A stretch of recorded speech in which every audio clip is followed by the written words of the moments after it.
activities. So, bago tayo magsimula ay alamin muna natin ang ating learning objectives. So, at the end of this lesson, you should be able to understand the different considerations in choosing art activities, perform art activities that are appropriate for different student artist categories, and justify the importance of considering the students' psychomotor and local capability ng choosing art activities. So, these are the entitlements na ating ma-achieve sa at the end ng lesson na ito. So, to begin, I want to share a quote with you. So, according to Douglas and Jacob, children's voices are amplified through their art, and their expressions provide windows in the things that matter most to them. So, what do you think this quote means, Miss Rumata?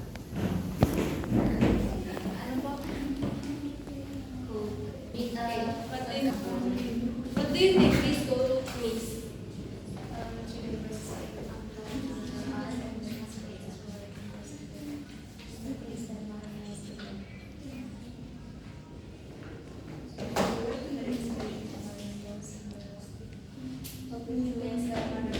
So mostly children's daw is the expressions or the experience that they have is mostly yan yung ginagawa nila ng art, which is that is the most important to them, na ginagawa nila is parang gagawa sila ng art based on their expression or based on their imagination, emotions, and experience. So Yes, thank you. Rumata is a great point. So, this quote ni Douglas and Jackman is nagpapakita siya kung paano nakakatulong ang art sa mga students to express themselves and communicate. Kumbaga, ang art serves as a powerful medium para ma-convey yung kanilang thoughts, yung kanilang nararamdaman, and perspective sa mga bagay na mahalaga sa kanila. So, yes. So, let's now talk about how art is taught sa mga school, no? So, Miss Dilabakan, can you repeat? In some schools, teachers are given the option to choose their own art activities as long as they meet the content and performance standards. Some follow a strict curriculum and some give teachers total freedom on what to do, but more often than not, art classes are used to create artworks for events, holidays, and school decoration depending on each season. In choosing the activity for your lesson, consider the current events and what the students are learning in other subjects as well. Engaging in a conversation within the students, other teachers, and even parents can give an idea on what art activities can be relevant or even solve problems for other teachers. Okay, thank you, Miss Dilabakan. So, this means that we as a future educator, as a future teachers na, we must know na ang art is hindi lang siya paggawa ng mga pretty decoration or artworks. It should be meaningful and relevant or connected sa dapat matutunan ng ating students. So, sa bawat school daw is meron silang different approaches or discartes sa pagtuturo ng art. In some school, give teacher a total freedom or kumbaga binibigyan ng kalayaan yung mga teacher sa pagplan or pagplan ng or pagpili ng kanilang way or gusto nilang ituro. And other school naman is meron silang strict guidelines. Meron silang sinusunod talaga na pamantayan sa pagtuturo ng art subject. But most of the time is yung art classes it uses kapag may mga school events is pinapagawa lang yung mga student ng mga decoration para i-design sa mga school. Pero ayun nga, tayo na as a future educators, na kailangan din natin tanungin yung sarili natin kung paano ba tayo makakagawa ng relevant activities na sa ating students. So there are several factors na dapat natin consider. Una is yung dapat natin i-consider is yung current events, no? kailangan natin i-consider, tsaka natin i-connect to the lesson. Next is reflect on students, kung ano yung natutunan ng ating students sa other subject nila. Para masigurado natin na yung ginawa natin activity is relates siya sa overall education nila. Also, talking to students, teachers, and parents is makakatulong din sa atin para makagawa ng suitable activities sa ating students. Now, next slide.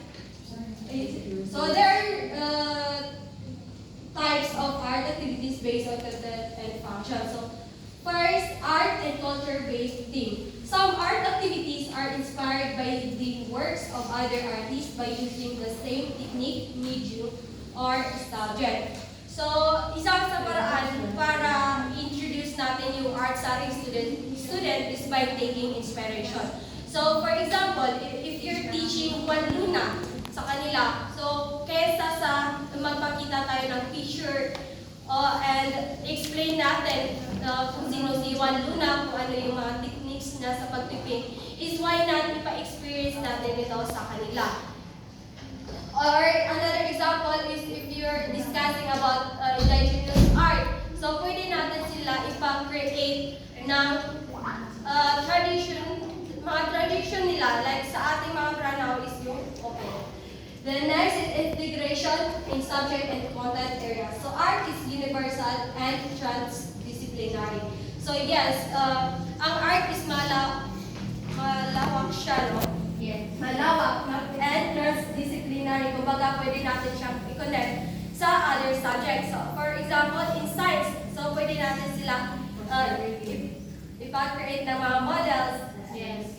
Yes, conservation. Or in literature na pwede natin sila ipa-illustrate ng mga scenes sa isang story.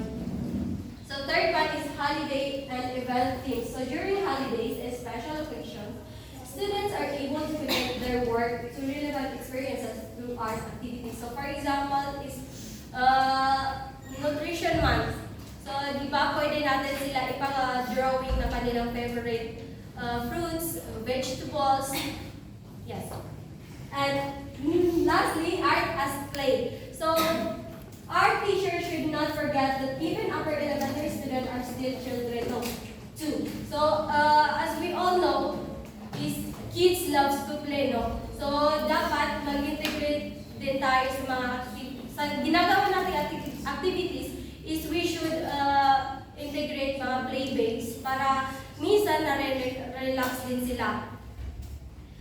So let's now proceed on to consideration in choosing an art activity.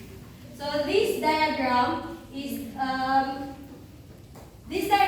a guide in choosing art activities based on learner's cognitive and psychomotor ability. So kung napapansin nyo, this diagram is divided into 4 sections and also divided into 2 axes. The vertical axis and the horizontal axis. So let's begin with vertical axis. So sa bottom is conservative. So these are students na kung saan nahihirapan sila mag-connect ng wait lang. So yes, nahihirapan sila mag-create ng kanilang own art. Kumbaga, nakakagawa lang sila if may mga reference sila, may mga example na binigay si teacher. Then yung creative is yan yung highly imaginative and spontaneous students. So sila yung students na nakakagawa or nakaka-visualize ng own art nila. Then, dito naman sa vertical, horizontal axis is emerging fine motor. Emerging fine motors na yan yung students na kung saan na-develop pa yung kanilang coordination skills. So, kumbaga nahihirapan silang hawakan na mabuti yung pencil nila, nahihirapan sila mag-cut ng shapes using scissors, and nahihirapan sila mag-draw ng straight lines. Then, sa professional fine motor skill na students who are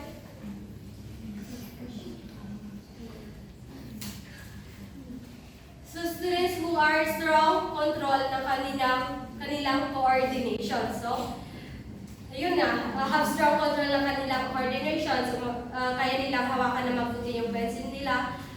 Kaya nilang mag-cut ng shapes ng perfect using scissors.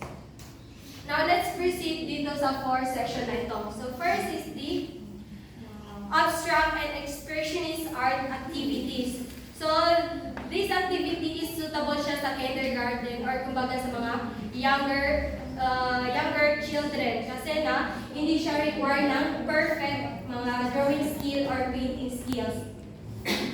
Then, impressionist and expressionist art activities is suitable naman ito sa mga student na kumbaga ang dami nilang na-visualize, na madami silang na-imagine, na gusto nilang i-draw. Pero nahihirapan sila kung paano nila ito ayusin, kung paano nila ito i-draw sa paper ba. Yes. So, kung first makikita natin yung output nila is parang magulo siya and unclear, pero puno-puno yun ng meaning. So, third one is realistic reproduction and technical art activities. So, these activities suitable naman sa mga students na are artistically talented. Kumbaga, tayo ng teachers, nagpakita tayo dito ng landscape or portrait painting is kaya nila yung gayahin ng parang totoo, realistic. So, gets? Then lastly, creative, imaginative, and thought-provoking art activities. So, ito namang activity na ito is parang basically integration siya ng lahat ng potential art skills. So, kaya nilang mag-visualize, kaya nilang mag-draw, i-arrange yung kanilang na-imagine. Kaya nila, and yes. And madaling intindihin yung drawing nila. So, last slide. When planning for so last slide, can you read?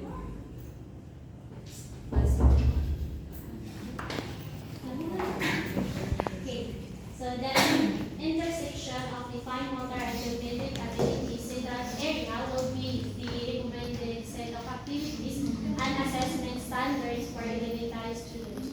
As we grow older, the expectation is skillful reading and creativity can be higher so they can move eventually toward the more creative and thought-provoking art activities. A series of non-representational abstract works may lead to boredom and minimal improvement of fine motor skills due to lack of challenge and reference. High expectation of photorealistic illustration will be too difficult due to students' young age and lack of experience, which is not age appropriate. Giving students a very challenging, open-ended task might result in frustration and confusion if they are still learning how to visualize and compose their idea on paper. Children who are very spontaneous and imaginative can feel inferior if the teacher expects them to render realistic drawing with high resemblance from the reference which is not appropriate for their age.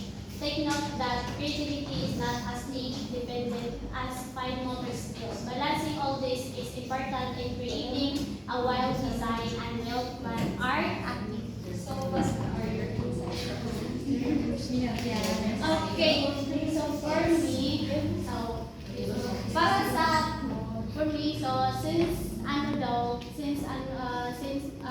yung ipapa-activity natin sa mga bata is dapat appropriate siya. Let's say, dapat yung kaya nilang living or abilities nila. So yes, tama yung sinabi ni Basma, no? So mahalaga sa paggawa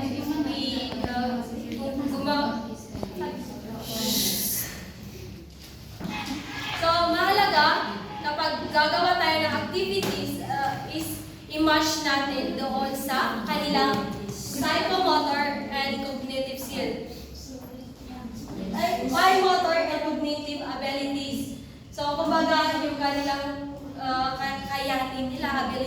nila is dapat i-match natin, no?